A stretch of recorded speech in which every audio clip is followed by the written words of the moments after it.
એટલે હમણાં જ જો હું કહું તો 40 કરોડ રૂપિયા, જેમાં 30 કરોડ રૂપિયા માત્ર રોડના કામ બાબત, 7.5 કરોડ રૂપિયા જિલ્લા આયોજન મંડળ, 2.5 કરોડ રૂપિયા ધારાસભ્યની ગ્રાન્ટ, એમ મળીને આપણા વિસાવદર મત વિસ્તારની અંદર 40 કરોડ રૂપિયા વિકાસના કામો કરવા માટે મંજૂર થયા છે.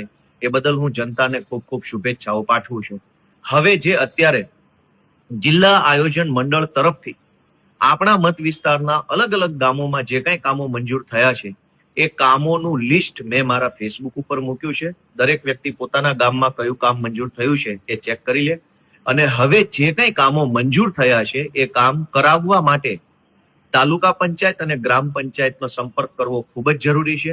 કેમ કે ગામની અંદર જે કઈ પણ કામો મંજૂર થયા છે એ તમામ કામો કરવાની અને પૂરા કરાવવાની સંપૂર્ણ જવાબદારી ગ્રામ પંચાયત પાસે હોય છે.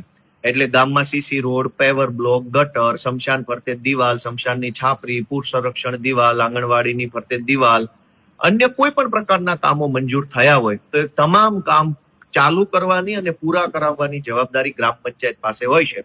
પરંતુ આ કામની તાંત્રિક મંજૂરી એટલે કે TSAS એસ્ટિમેટ સર્વે અને ટેકનિકલ સર્વે કરવા માટે તાલુકા પંચાયતના એન્જિનિયરોની જરૂર પડતી હોય છે. તો ગામના દરેક જાગૃત નાગરિકોને એટલી જ વિનંતી છે કે તમારા ગામના તલાટી મંત્રીનો સંપર્ક કરો અને તાલુકા પંચાયતમાં રહેલા SO નો સંપર્ક કરો.